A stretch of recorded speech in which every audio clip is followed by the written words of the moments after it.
What's going on, everybody? It's Caleb Horry coming back at you once again. Today I'm going to be reviewing So Late in the Day by Keegan. So I wanted to pick up a couple different new books to kind of read some things that I wouldn't typically read, and also to read some things from new authors. I have seen a couple of Keegan's other books, and I know they're more popular, but I kind of wanted to read some of her newer stuff. This, I believe, is her newest work, which is a short story called So Late in the Day. I didn't know it was a short story when I was picking it up. I kind of just saw it, thought the cover looked nice and interesting, and so I picked it up and read it. The cover is actually really nice. I like it a lot. That's probably part of the reason I picked it up. But yeah, some of her newer, or some of her works that are a little bit more well known. There's one, yeah, I think it's Small Things Like These. It's like the work that is more well known, and I saw that in the store, but I didn't pick it up. It won the Orwell Prize for Political Fiction. So I'll definitely try to check, or I have to check out some of her other works, because I thought the writing was excellent. And I think she's an Irish author, and the description of the scenery is very good. It was really good. It kind of makes you imagine just like a vivid country, like shores and seasides or whatever. And I think that was very good. That's probably one of the best parts of her writing, in my opinion, at least in these three short stories. So I'm gonna take off the slip cover just so we don't damage that while we're looking through it. I use fountain pens, so I actually got a tiny bit of ink in the book. It doesn't really matter if the books are lower quality, like if it's like an ex-library copy or something that's like mass printed. I don't care. I will destroy the book, and I write in it and do marginalia and all that stuff. So unless it's like something new like this and it's just a particularly beautiful copy, then I won't really worry about it. But with copies like these that are like new and they look very nice, I kind of want to keep them in good condition. So a lot of times I'll use Post-it notes. Why are these pink? Because I picked up a few Post-it notes that come with the bigger Post-it notes too, and the obscure colors were cheaper for some reason, so that's the ones I got. But I'll have to get some more for sure. Anyways, we're gonna go over the first short story. All of these are very quick and short, obviously, because they're short stories, but it's only about 100 pages. I think I finished it in 2 days. If you really wanted to, you could finish this in one sitting, but you can see the font is very big, so they're really short. So you can read all these in one day. But so I started obviously from the beginning with So Late in the Day, which was published in 2022. I thought it was really good. I think it does say something about misogyny and just being a good man rather than falling into these traditional misogynist tropes and acting badly towards women. But there was something that I did take issue with. So we're gonna start with the criticism, and we'll move into the things that I liked about the first short story. So there's two main characters in the first short story. It's Cathal and Sabine, and I might not be pronouncing these right. This is just how I think they're pronounced. But Cathal, he marries this girl, or becomes engaged to this girl, Sabine. He proposes to her, and he just asks her out of the blue, or says out of the blue, we should get married. Like, it's just the right thing to do, the next stage in the relationship between the two, and there's no emotion behind it, which I do think there's definitely people out there that just get married for the sake of being married and progressing their lives. Is just something that they think they need to do, which obviously is getting married for the wrong reasons. But what I took issue with, as far as my criticisms about the first short story, is Cathal. He really feels like very unemotional. It doesn't feel like a real character to me. Another book reviewer here on YouTube, when I was reviewing The Stand, I watched his video, and there are two big characters in that book that are like the protagonist, the antagonist, or they basically represent good and evil in that book, and they become more so symbols than actual characters. And that's kind of what is going on here. Is Cathal is more like a symbol rather than a character. And again, this might be intentional from the author, that she wants to make him appear like apathetic or without emotion, and he's just thinks of women as like objects to carry out what the man wants. I think that might be partly behind how she wrote the character, but he just doesn't feel real. He just feels one-dimensional, and there's not really a whole lot of emotion that goes on throughout the 50 pages or so, or whatever it is. It's 49 pages, but I guess it could have been expounded upon if it was like a longer story, but there's just really no emotion behind the character. I think the female character, Sabine, is written very nicely. I think she does show a lot of emotion, and she expresses her problems with Cathal, who she's engaged to. But when she expresses like what her problem is with Cathal, he kind of is just like doesn't even have a response, and that's kind of what I take issue with. So I'll go over, that was my criticism, is that the male character really just doesn't have any emotion at all. It just doesn't feel, he doesn't feel real to me. And I am being a little bit harsh about this, but I think part of being good at book reviews is looking at the parts that could have been done better. And I like to write myself, and I want to write good as well. So it's kind of good for me to see things that, like, and again, these are two very good authors that have both, Stephen King and Claire Keegan, have both kind of fallen into that trap of making characters more into symbols rather than actual people. So I think that may be a theme between some writers that you may stumble upon. But anyways, that's my one criticism of this entire book. I think the rest of it's very good. So the only outburst that he has is like after she breaks off the marriage. So let me go over what happens a little bit, just so you guys are caught up and understand what I'm talking about. If you haven't read it, go back and read it. It's super quick. I definitely would recommend it. I think it's very interesting. I happen to think the second two short stories in the book are better, but that's just my opinion. But anyways, so Cathal and Sabine get married. They're at first, well, they don't get married, they get engaged. At first they're kind of just like going along and things are going well. Sabine is coming over more, and Cathal eventually brings up, hey, we should get married. Like, the way he brings it up, it's kind of like, you know, Sabine kind of laughs it off as comical because there's no real emotion behind it. He just says, why don't we marry? Like, suggesting it like, why don't we order pizza tonight? It's not even, there's no real emotion behind it. And again, this kind of shows that there's no emotion behind the character. And I think there are definitely men that are misogynistic, but I don't think those people are utterly devoid of emotion. I mean, there may be sociopathic, misogynistic men out there, but I don't think that does the male character justice, and it just makes it feel very unreal to me. Cathal, at least. I think Sabine is written very nicely, but anyways, eventually they do get married, and he makes this big deal over money several times. Like, the first time is when Sabine is wanting to make this like cherry tart pie, and the tarts are considerably more expensive than the typical, I think it was like €6. I'm an American, so I don't understand the currency conversion, but I'm sure that's pretty expensive for some cherries. But anyways, and she was always making these like foods and these desserts for him, and he never ends up thanking her. And it's just trying to show that the man is not very thoughtful at all throughout the whole relationship, and is more concerned about money and like commitment to time, and is not really thinking about the relationship with this woman or anything. But when he goes to get the ring for her, I guess it ends up being the wrong size, so they have to resize it, and the jeweler is like, well, it's going to be more money because we added more material. And so then he gets mad. Cathal gets like mad and says, we shouldn't pay for this, we didn't think it was going to be more money. And I think this is just, again, trying to demonstrate that he cares more about money than the relationship. And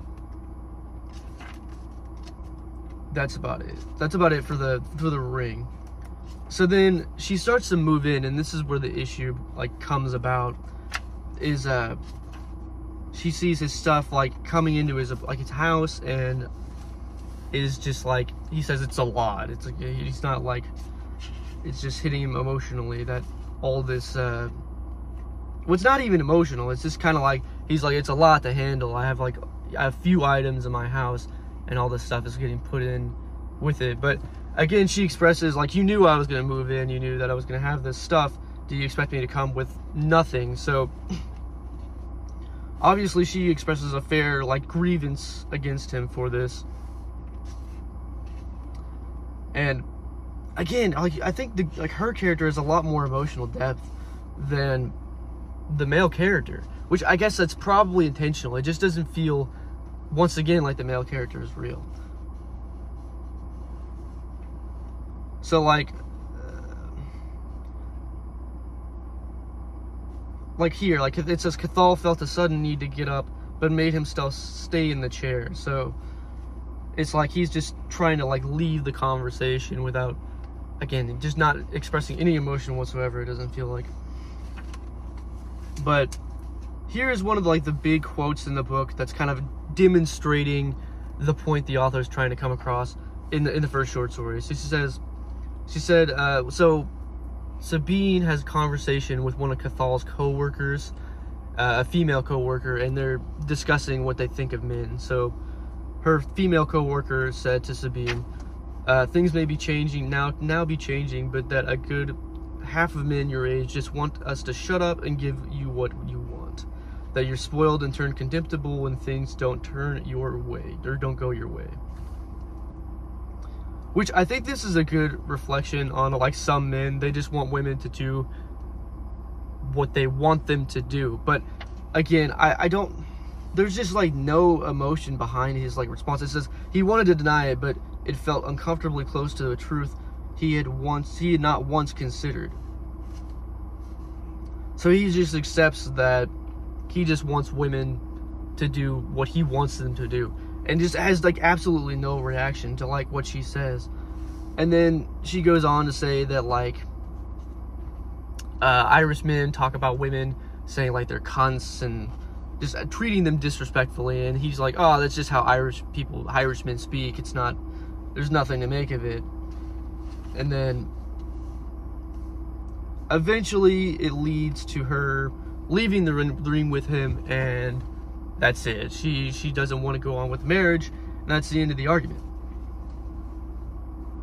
And again, like during the whole argument, like he corrects her once, he puts in that's just how men are, and then that's the end of it. There's no emotion behind any of his responses while she's like explaining all this to him. And you think he'd have at least some input, even if he is misogynist. I mean, and again, like towards the end,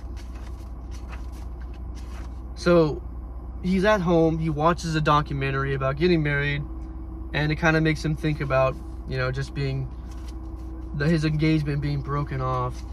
And his only reaction, like at all, after he eats cake and watches a documentary, is he calls her a cunt, or like fucking cunts, talking about the like women at work, and like the cleaner, and Cynthia, I guess, who is the woman that Sabine was talking to and who told her what she thinks about men. But that's his only emotional reaction. And at least for me, I'm a very emotional guy, and obviously I was raised to respect and be thoughtful and care for women. I mean, I hope that's the experience of most men these days, that they want, you know, the best for the person they're with or dating. And it just seems like even if like someone was raised with a misogynistic like father or something like that, they'd have a more emotional response than just a couple like offhanded remarks at the women that they thought that have indignance, or they're indignant toward. So it just seems, I mean, like there's no sorrow. He's just upset that he's losing money for the wedding and that it didn't go through the way he wanted it to go through. And again, this like one-dimensional emotionless character may have been intentional, because she's trying to display the point of misogynistic men and how they treat relationships with women as just a means to an end, as in progressing how they should be progressing in relationships as men, but it doesn't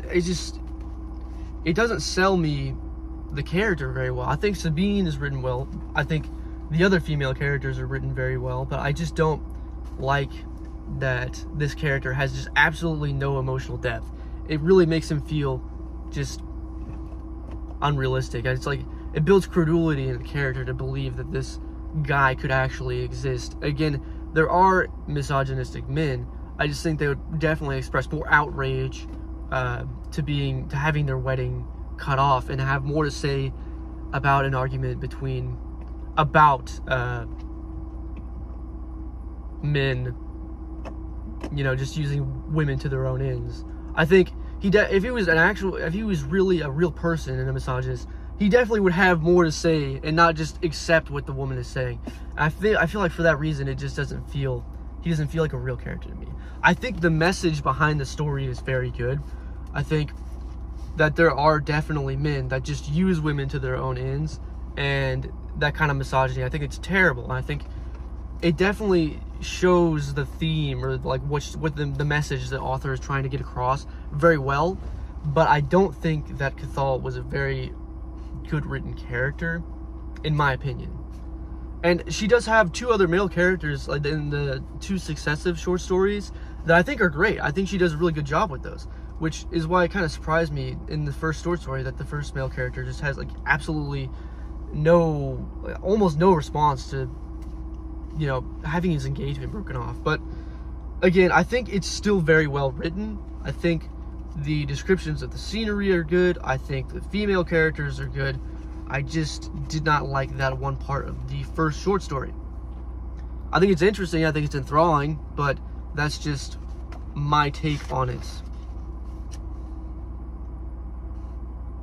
Yeah, I was looking at my little post-it note I put at the end of the story, and I think the male character is like just typified, or he's just made into a symbol of misogyny. So that's my only real concern about the first short story. So the second two I enjoyed quite a bit more. So the second story is called The Long and Painful Death, and it's just following this writer who is in this house of a famous writer who passed away, and then his house was like changed into a place where writers can come and do their work, or artists, which I think this is very cool. I think it was a cool story. So I thought this was definitely I like this one better, even right off the bat from the first one. I think it was good, the first one, but it's just the male character kind of just made it less good for me. But the names aren't mentioned in the last two short stories, so it's just the female character and then the German professor and then Bull. I can't remember the first name of the author whose house she's staying in, but it's the Bull house that they're staying in. And this writer, she comes and she's just kind of settling in for her first day. It's her birthday, and she's just, taking a bath and making a cake because she wants cake, which I think it's kind of charming. And again, I think she's very well written. She gets a call from this German professor who's, I guess, overseeing the people that are allowed to stay in the house. Like, you have to apply to come and, do work there as a writer, as an artist. And eventually he comes like later in the day, and he eats her cake like kind of greedily, is sort of what it's described as. And he's kind of like, he starts arguing with her about people not like respecting the house of this author and not really doing work, kind of just like treating it as like a vacation home. And it's definitely he's a very rude and angry man, this like German professor. And I think the conflict, and I think this German professor are written very well. Before this, she like goes down to, it's like, I think this is a very cool word that's used in the book, but the strand, which means just like the shore, like the seaside. And she finds this pool of water. I can't remember, it's like a cove, I think is the word for it. And she like wades in, and she's naked. And apparently the German professor had seen her going in there. And I think it's kind of odd that he takes issue with her like enjoying the scenery and, you know, settling in and like watching the countryside and the beautiful verdure, if you prefer that, for the greenery. But I think it's odd that he brings up that like he takes issue with this because he saw her down there. But as like a writer and author, I think you would expect them to be enjoying like the seaside and the countryside of a beautiful house, because that kind of inspires a lot of writing, I would say. But eventually, like towards the end of the story, when the German like professor leaves, I think she expresses after he's kind of been an angry jerk that he just needs to leave. And ironically, she writes a story about the German professor, kind of inferring that he's sick with cancer. And I think she may write a short story or a story about it. It doesn't exactly say which, but and she's writing in this Bull study about this, and I thought that was great. I think it was kind of an ironical, nice turn of events towards the end of the story that she ends up writing about the angry German person and like kind of inferring that his life is like that he's like such an angry individual because he has like terminal cancer or terminal illness. So I thought the second story was very good. Again, I think the scenery was fantastic and the writing was really great. It's a nice and quick one yet again. Let's see. I'm trying to see exactly how long it is. Looks about 30 pages. So this one is written quite a while before her newest one. I can't remember exactly when. I think the second one was, one of them was written in like 2007, and then anyways, these were written like years before her most recent short story, which is the name of the book, So Late in the Day. The second one was The Long and Painful Death, which I liked better than the first one. And then we're going to move on to the last one, which is Antarctica. This was probably my favorite of the three short stories in the book. So it kind of starts off a little bit morbidly. It's like, morbid may not be the correct word, but maybe just uncomfortable for the reader, discomforting, whatever you want to call it. But so it's just a happily married woman, and she's decided that she wants to have an affair while she's still young enough to do so in her eyes.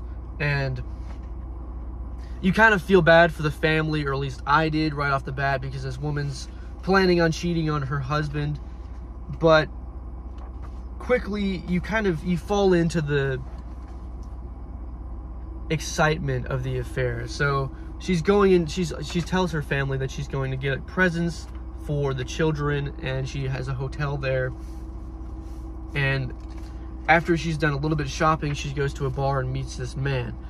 Once again, there's no names in either of the last two short stories, so there's not really any names given here, but it really doesn't feel like there needs to be. I didn't even think about it until I came back just now to review it, that they didn't have any names in these last two short stories. So this man, she meets at the bar, asks what he's drinking. She explains that she's married. He's like, I don't care. And they end up playing pool for a little while. And then the man invites her back to his apartment and said he'll cook for her. I think the writing here is really great as far as the sexual affair. I think it's very accurate, at least in my experience. It feels like correct to what it feels like to, you know, be passionate and go and, you know, meet and be, you know, sensual with a new person. I think, and because of this, it really wraps the reader up in it, and it feels real and passionate, and you're kind of allured to this new man that she's having an affair with. Even though she's having an affair, you kind of forget that she has, you know, a family and kids. And after they have sex and smoke a little bit, they start talking about hell, and she's like, obviously I don't believe in hell, I just had sex with a random person while she's married. So, and there are a couple things that are a little bit interesting that happen that you don't really like, and kind of disregard as a reader. You may pick it up better than I did, but you don't really think about it. It seems a little odd, but it's just things that seem like appropriate in the moment, apparently, or seemingly. So she asks if she can like have a bath or whatever, and then at one point he's like undressing her and like helping her like, wash off and stuff before they have sex, which is interesting, but it seems like kind of odd that he would be like undressing the woman while she's like taking a bath and washing her, kind of like taking care of her like a child, so to say. And she kind of expresses this like that she feels like she's kind of being treated like a child, because there's another instance where he like sort of like undresses her. But then like the next day she goes back to her apartment, she packs up like about to go back home, and then he somehow like catches up with her and like tells her to come back to his apartment before she leaves again. Then there's a part where he's like, "You won't forget me, right?" Kind of like pins her up against a tree. And then one more time she's like, she isn't in the mood to like have sex again, but he leads her back to his apartment, and there's a scene where he's like holding her hand, and like she says it hurts her, and like he just loosens his grip but doesn't say anything about it. And again, this is kind of like an odd like subtle hint towards what's gonna happen, but you kind of like just brush it off as like something kind of odd about the character. But so this is kind of spoil the ending. So if you haven't read this, definitely go read it and come back to this point, because the ending was great. I think this is definitely, in my opinion, the best short story in this book. But towards the end, they have sex one more time, and he's like handcuffed her to the bed frame, and afterwards she's like, "All right, I need to go to work," and like puts a gag in her mouth, and she's like kind of panicked, and the window is open and it's cold, and I guess it just kind of seems like, I think you're just supposed to assume that he's just gonna keep her as a prisoner, because she's like, "I may never see my family again," and it's definitely a very ominous ending, but I think it's great. I definitely wasn't expecting that plot twist, and I think that's definitely the best turn of events in the novel. It's called Antarctica because at one point they're watching a documentary on Antarctica or penguins. I thought that was very interesting, but yeah, the twist ending is just excellent, and I think that was definitely the best of the 3 short stories.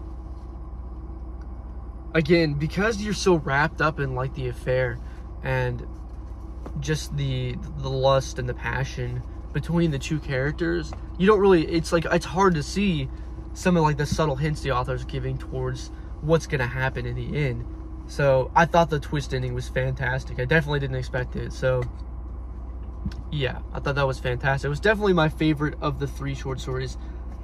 Again, I think that one was published in 2007. So almost 20 years ago when that was published. So that was fantastic. It was definitely my favorite of the 3.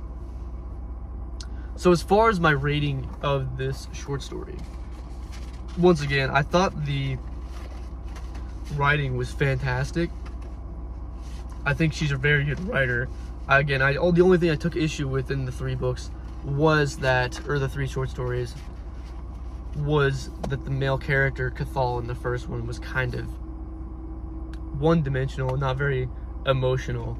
And if he was a misogynist, I feel like you would feel a bit more rage behind the character, at least in my opinion, or at least a little bit more indignance that see a little bit more of him being indignant that she left him.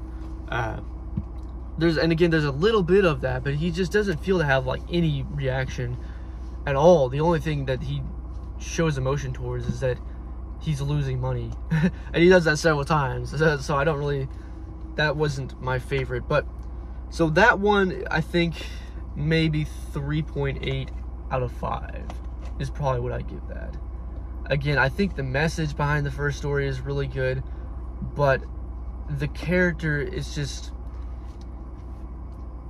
for me as a reader, it's just, I'm a little bit credulous, I think it's credulous, but to believe that the character's real. It just doesn't feel real to me. The last 2 were definitely better. I think I'd give the second one a 4, and the last one a 5. So the Long Painful Death, I would give 4 stars. The first one I give 3.8, and then the last one I would give, or a rating, I said stars. The last one I would definitely give a 5 out of 5. I thought that was really great. I mean, I think it was fantastic.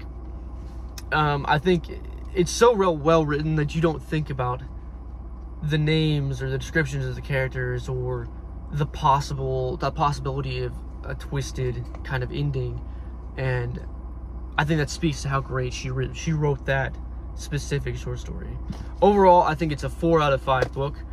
I think it was really good. I really do think it was very good. I think the writing was excellent. I think the last two were better than the first one, but I think it was excellent. I still think the first short story, I know I gave it a 3.8, but that's just because the characters didn't feel real to me. The Cathal, I mean, the female characters definitely did feel real to me, but that's why I'm giving that review. And I just want to explain specifically, I'm not trying to be overcritical of the author. I do think the message is really good, and I think the writing is excellent. I just didn't believe in the male character. Speaking of not believing in the male character of the first book, there's a point at the end where she's like describing him like going to the bathroom and taking a whiz, and like it's like talking about like having some kind of satisfaction behind not having to close the lid, and this felt really unreal to me. Maybe it's just a misinterpretation from the author about the experience of men, but I've never once thought that like about the satisfaction of not having to close the lid on the toilet. For me, I do close the lid anyways, because I mean, I don't even think about it, but it's just not something I thought about, and it just doesn't seem like a reality for men. And it just, again, it kind of has that same effect. It just doesn't feel like a real male character. But, and it's weird too, because the other two male characters that she wrote do feel really weird, very real. I just think more could have been done to just, like, you know, solidify his emotions in the story. But yeah, that's just kind of a funny part. It does, I mean, I think the author is a very good writer. I just don't think I think that specifically was kind of funny, because it just doesn't seem like something anybody would think about. I think it's just kind of odd. To me, it just, again, it doesn't feel real, but that doesn't matter. I'm being a little bit cynical, but overall I thought it was fantastic. Again, I need to read some other of her works. So the Small Things Like These was like shortlisted for the Booker Prize, and I think I've seen it recommended or reviewed by another book YouTuber that I follow, but I definitely need to read that because the cover looks really interesting and her writing's so great. I'd like to read one of her actual novels rather than just a short story, but especially considering how great the last two were. So I'll definitely have to check out some more of her stuff. I thought it was really good. I think you should definitely check it out. Overall, 4 out of 5 for sure. And again, the last story, just on its own, is a 5 out of 5. I thought it was terrific. But yeah, that's all I got for this one. I think it's very good. I think the cover is excellent. I think it kind of shows or entails what sort of stories will be shown in the book. I think the cover specifically reminds me of Antarctica, the last short story that is the best in my opinion, because the male character is living in the suburbs, and I think that's kind of what that's showing there. But yeah, that's all I got to say about it. I think it was really good. Definitely check it out if you are so inclined. I think you guys would enjoy it. Leave some comments, some likes, some disagreements, some agreements, other books that you would like me to review, or books you've read and you enjoyed, anything like that. Definitely let me know. This will be the next book that I read. I think it'll be good as well, and I'm interested to get into it. This one was released in 2024.